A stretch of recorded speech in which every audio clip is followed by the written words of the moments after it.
이것은 PPT 제작학과인가 의생명융합공학부인가?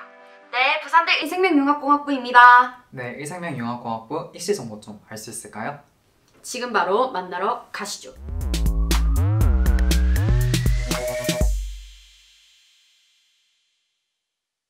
안녕하세요. 부산대 신설과인 의생명융합공학부 1학년 과대를 맡고 있는 20학번 박예진입니다. 네, 같은 20학번 성강입니다. 의생명융합공학부는 2020년 부산대 정보의생명공학대학에 신설된 학과입니다.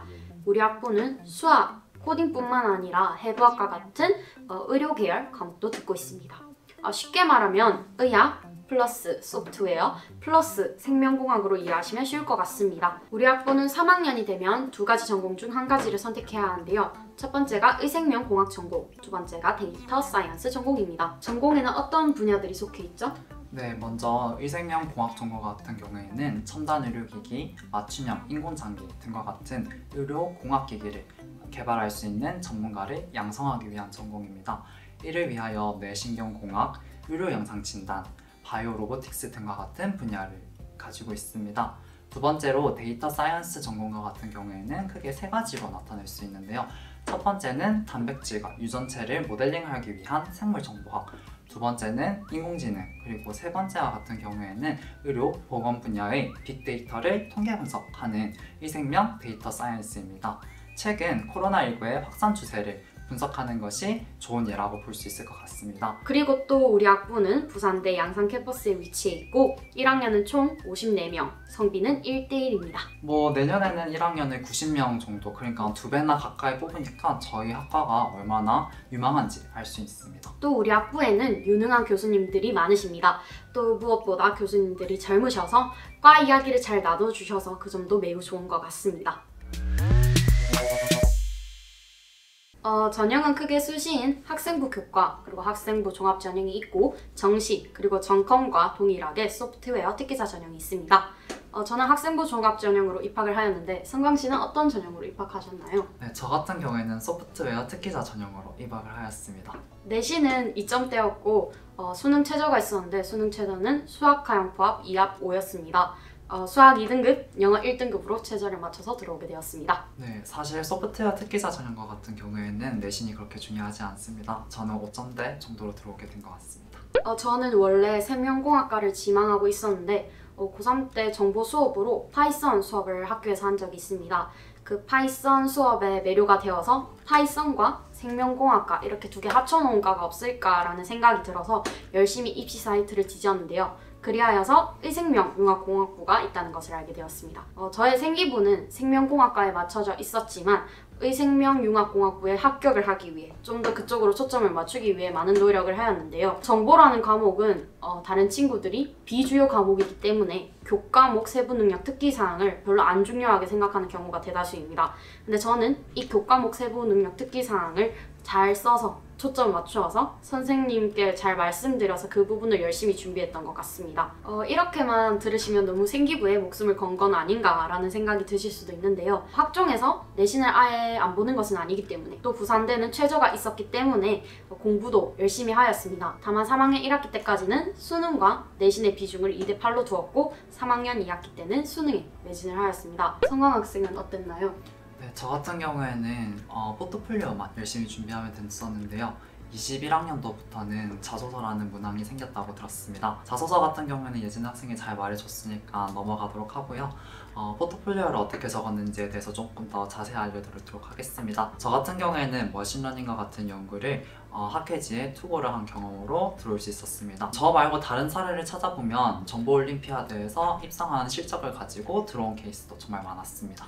가끔 고등학교 후배나 아는 동생이 입시 시설에 대해서 이야기를 해달라고 하면 저는 해줄 이야기가 없다라고 매번 말을 하는데요. 왜냐하면 전 수십 면접을 간 적도 없고 논술을 써본 적도 없기 때문에 해줄 이야기가 딱히 없는 것 같습니다. 저는 6개 다 학종을 썼기 때문에 고등학교 3년 내내 입시를 해왔다고 볼 수가 있겠습니다. 학종을 준비하기 위해 저는 생기부 쓰는 것에 많은 노력을 하였고요. 그리고 또 수능 공부에 지장이 안 가게 내신 공부에 지장이 안 가게 1학년 때부터 자기소개서를 차근차근 써왔습니다. 신설학과다 보니까 면접을 어떻게 준비하지? 아 이거 뭐 면접 자료도 없고 어떻게 준비해야 되지? 라는 고민을 많이 했었는데 사실 제가 모르는 알고리즘 같은 거 물어보시면 어떡하지? 라는 걱정이 제일 컸는데요.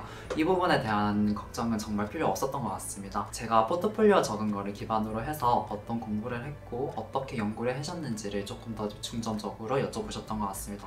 그리고 하나 더 말씀드릴 게 있는데 2020학년도 같은 경우에는 장전캠에서 소프트웨어 특기자 전형분들과 함께 다 같이 모여서 면접을 진행을 했었어요. 그래서 아무래도 소프트웨어 특기자 전형이시다 보니까 다들 노트북 하나씩 들고 와서 공부를 좀 해봐야겠다라고 하셨는데 아무래도 면접장 내에서는 노트북이 반입 금지고 사용할 수 없었기 때문에 무거운 노트북 괜히 왜 가져왔지? 라는 생각을 했었던 경험이 있네요. 저는 자기소개서 작성 팁에 대해서 드리려고 합니다. 총 3가지인데요. 일단 첫 번째, 첨삭은 딱 한 분에게만 받으셨으면 좋겠습니다. 여러 사람에게 여러분들이 쓴 자기소개서를 보여주게 된다면 너무나도 많은 생각이 담기게 되고 말 같은 어투도 많은 사람들 것이 들어가기 때문에 짬뽕 같은 글이 됩니다. 그러니까 여러분들은 꼭 첨삭은 딱 한 분에게만 받으셨으면 좋겠습니다. 저 같은 경우에는 담임 선생님께 첨삭을 한번 받고 그리고 또 친한 학원 원장님께 어색한 구절이나 뭐 그런 거 색출하는 작업용으로 한 번 더 첨삭을 받은 경험이 있습니다. 두 번째, 다른 사람 자기소개서 참고는 딱 고2 때까지만 하셨으면 좋겠습니다. 고3 때 급하게 수시철 때 이제 자기소개서를 쓰기 시작하는 친구들의 특징이 있습니다. 자기소개서가 뭔지 잘 모르기 때문에 다른 사람들 거를 많이 참고를 하는데요. 그렇게 될 때는 그 사람들의 것을 베끼게 되고 그러면 자신의 것이 아닌 그 사람들의 것으로 변해가는 것을 볼 수가 있었습니다. 그리고 세 번째, 미리미리 써두셨으면 좋겠습니다. 두 번째와 같은 맥락인데요. 미리미리 써두면 다른 사람 것을 베낄 일이 없고 또 수능 공부에 지장이 가지 않기 때문에 미리미리 써두는 게 좋겠죠? 제가 나온 고등학교에서는 매해 자기소개서 쓰기 대회가 있었습니다. 그래서 저는 고1 때부터 차근차근 자기소개서를 점점점 퍼센테이지를 올려가면서 완성도를 높이는 것으로 목표를 두어서 고3 때 수능 공부에 지장이 안 가게 자기소개서를 만들 수가 있었습니다. 그래서 저 같은 경우에 이제 면접이나 포트폴리오 두 개 다 해당하는 거에 대한 거를 말씀드리고자 하는데요. 그냥 자기가 가진 한 연구에 대해서 자신감을 가지고 의심을 하지 말고 열심히 준비하면 된다라는 것을 말씀드리고 싶어요. 오히려 더 긴장을 하고 더 뭐 부가적인 것을 붙이려고 하다 보면 오히려 글이 더 이상해지고 포트폴리오의 특성을 잃어버리기 때문에 자소서 쓰는 게 아니라 여러 가지 팩트로만 이루어지는 포트폴리오를 적는 게 저희 팁입니다. 뭐 동아리 홍보는 아니고요. 네, 제가 브리더러 있는 동아리 하나 소개해드리도록 하겠습니다. 퐁퐁랩스라는 곳인데 소프트웨어 개발을 위주로 하는 해커톤 대회 참여를 위주로 하고 있습니다. 그 외에도 지식 공유를 위하여 스터디도 진행을 하고 있는 동아리입니다. 다양한 과 동아리들이 존재하고 있는데요. 댄스, 밴드, 운동 동아리, 학술 동아리, 영어 동아리 등등이 있습니다. 저희가 아무래도 신설학과이기 때문에 내년에 후배들이 들어오면 후배들과 같이 성장해 나가는 그런 과 동아리가 되지 않을까라고 생각을 하고 있습니다. 승광씨, 과제가 없는 과목 있나요? 없죠. 네, 절대 없습니다. 다만 빈도수에만 차이가 있을 뿐이죠. 과제 종류에 대해서 말씀을 드리자면 레포트, 그리고 코딩과 같은 과목에서는 파이썬 과제, 일반 과학 같은 과목에서는 문제풀이 과제, 그리고 또 팀플 발표 과제. 2학기 때는 교수님들이 조금 더 저희에게 바라는 게 많으셨는데요. 유튜브 영상 제작 과제도 있었습니다. 저희 과 과제를 다른 과 친구들의 과제와 비교를 하면 좀 더 활동적이고 팀플 과제가 많았던 것 같습니다. 왜 PPT 제작학과라고 불리는지 아시겠죠? 팀플이 많으니까 팀플에 꽂힌 PPT. 이 학과를 졸업하게 되면 여러분들은 PPT 장인이 되실 수가 있습니다. 또 원어 강의가 많아서 영어를 잘 하시는 분들에게는 유리할 것 같습니다. 좀 저는 이번 1년이 힘들었지만 배운 것도 많고 PPT도 잘 만들게 되고 영어 들리는 귀도 트이게 돼서 배운 점이 많았던 한 해였던 것 같습니다. 물론 저도 원어 강의 같은 경우에는 어려움이 많았던 것 같습니다. 1학기 때까지는 프로그래밍을 해보신 분들이라면 그렇게 어렵지 않게 도달할 수 있는 부분인 것 같고 2학기 때부터는 이제 데이터 전처리라는 새로운 분야를 배우기 때문에 특기자분들도 많이 긴장을 하셔야 될 것 같습니다. 아까 말씀드렸다시피 저희는 발표 수업이 많은데요. 그런 발표 수업을 함에도 저희가 이렇게 성장하고 PPT 장인이라는 이렇게 우스갯소리를 할 수 있는 이유가 저희가 발표를 하면 이제 교수님들이 학생들과 함께 피드백을 한 부분을 저에게 많이 보내주시기 때문에 그만큼 많이 발전하고 더 나아갈 수 있었던 계기가 된 것 같습니다. 2학기에 의생명 융합특강이라는 과목을 들었는데 그 과목은 어떤 과목이죠?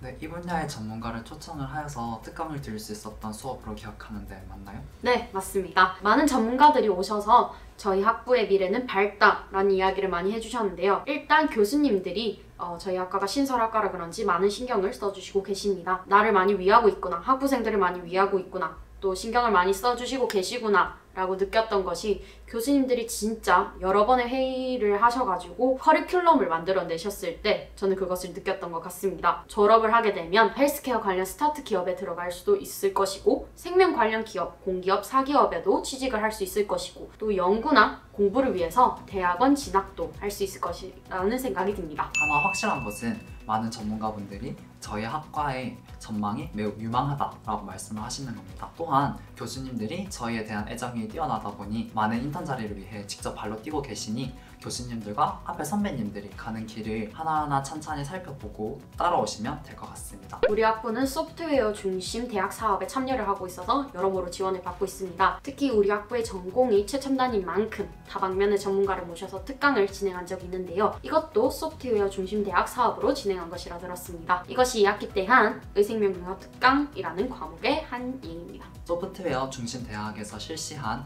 소프트웨어 융합 해커톤 대회, 오픈소스 소프트웨어 대회 등과 같이 여러 다른 학과 친구들과 함께 대회를 진행을 할 수 있었다고 들었는데요. 올해는 참여를 하지 못했지만 내년에는 한번 참가해볼 계획입니다. 저처럼 생물에도 관심이 있고 프로그래밍에도 관심이 많은 친구들이 이 학과를 왔으면 좋겠습니다. 일명 융합형 인재라고 하죠. 저는 고등학교 때 이 한 과목에 깊게 빠지지 않고 이 과목 조금 이렇게 조금씩 관심을 가졌는데요. 저는 영상 편집하는 것도 좋아했고 생물 과목 공부하는 것도 좋아했고 발표를 하는 것도 좋아했는데 이러한 저의 뭐라 해야 되죠? 특징이 이 학과 공부하는데 도움이 되지 않았나라고 생각이 듭니다. 성강 씨는요? 네, 저도 똑같은 맥락인 것 같아요. 생물도 좋아하고 프로그래밍도 좋아하는데 이 두 개를 한 번에 할 수 있는 학과가 어디 있을까라는 것을 생각을 하다가 의생명융합공학부라는 새로운 신설학과가 있어서 입학을 하게 되었습니다. 생물 시간에 배웠던 게놈 프로젝트를 해보고 싶다. 요즘 유행하고 있는 코로나19와 관련된 데이터 정리를 해보고 싶다, 분석을 해보고 싶다, 생명에 관심이 있는데 프로그래밍 관점도 늘려서 조금 더 자신의 커런티를 올리고 싶다 하시는 분들에게 많은 추천을 드리는 학과입니다. 네, 힘든 시기이고 불안한 시기인 만큼 여러분은 더 조심히 힘내서 자신의 가치를 올리시길 바라겠습니다. 꼭 여러분이 원하는 대학교, 꿈, 진로를 이루셨으면 좋겠습니다. 또한 수험생의 마무리라고 볼 수 있는 대학교가 인생의 끝이 아니라 하나의 과정이라고 볼 수 있는 넓은 시야를 가지셨으면 좋겠습니다. 코로나로 인해 변화가 만연하는 사회에서 그 변화에 민감하게 반응하고 그 변화에 따라 여러분들이 바뀌고 변화에 적응하는 그런 여러분들이 되었으면 좋겠습니다. 그러한 빠른 적응력은 여러분들을 나중에 인류로 만들어주는 힘이 될 것이라 생각이 듭니다. 힘든 시기에 공부하느라 진짜 고생 많이 하십니다. 여러분들이 소망하는 꿈, 학과 모두 이루시길 바라겠고요. 혹시나 지망하는 학과가 의생명융합공학부라면 내년에, 후내년에 부산대 양산 캠퍼스에서 만나 뵙으면 좋겠습니다. 생명과 컴퓨터가 만나는 의생명융합공학부에서 만나요.